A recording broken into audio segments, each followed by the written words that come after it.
AdBlock Plus blocks banners, pop-ups, video ads, and trackers. The extension creates filter lists that tell it which parts of a website to block. Here's more information if you'd like to read about AdBlock Plus.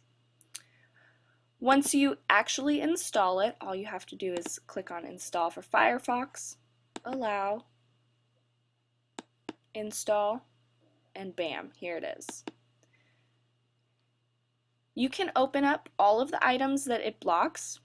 You can change your filter preferences so that you can allow certain websites to show ads or block them outright. AdBlock Plus does have acceptable ads, which they claim are non-intrusive advertisements and have a list of criteria they must meet in order not to be blocked. It's important to note that AdBlock Plus makes money off of these acceptable ads, but allows you the option to opt out of seeing them. You can also disable it on a certain website, on just one page, or everywhere if it's giving you problems with loading websites. The next add-on I'm going to show you is called Ghostery. Ghostery is similar to AdBlock Plus, but it focuses on tracking plugins that websites build into their code.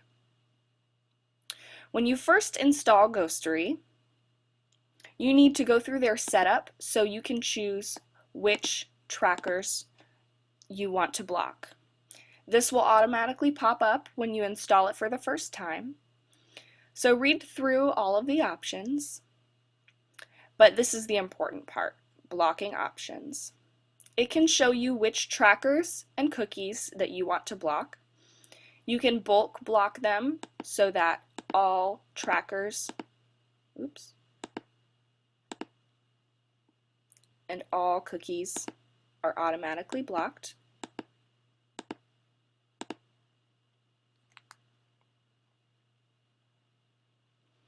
Once you finish the setup and start surfing the web, a little pop-up will show up in the top right corner to show you which trackers it found on the website and if it's blocking them or not blocking them.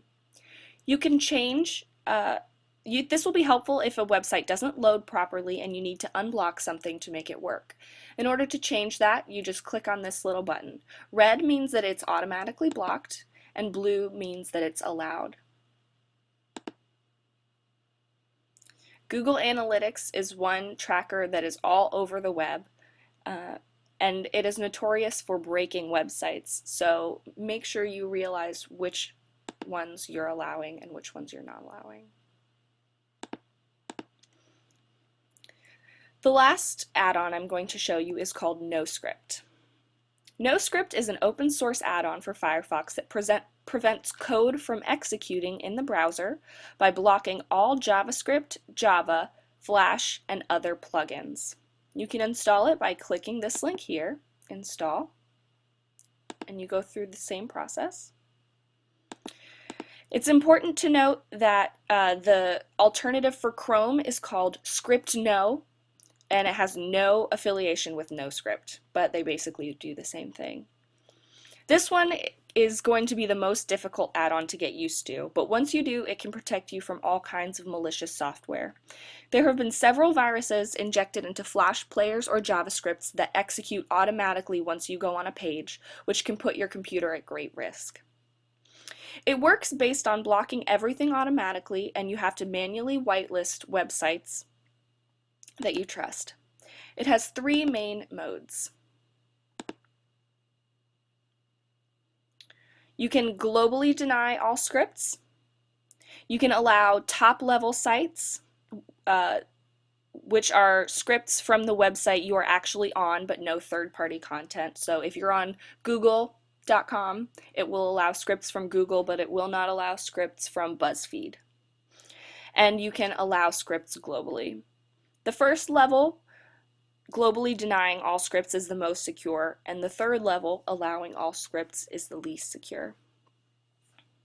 Setting it up can be slightly annoying because you have to Do allow scripts one by one for each website that you trust, and it breaks a lot of websites. So when you go to BuzzFeed.com and you have no script on, this is what shows up. So it's not very attractive. I also have one other add-on called Request Policy. No, yes. So that's why some of these extra images are blocked. But for the most part, this isn't what BuzzFeed is supposed to look like, right?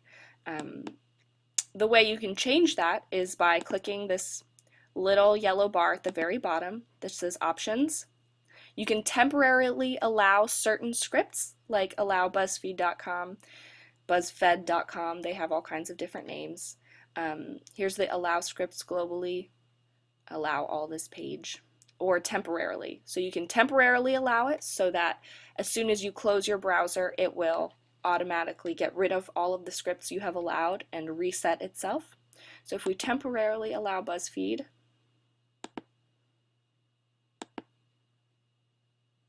so this is what will show up once you start allowing all of the scripts. And this is how it's supposed to look. You can also see the ghostery trackers here in the corner. BuzzFeed has certainly a lot of them because they're trying to figure out what you're doing at all times.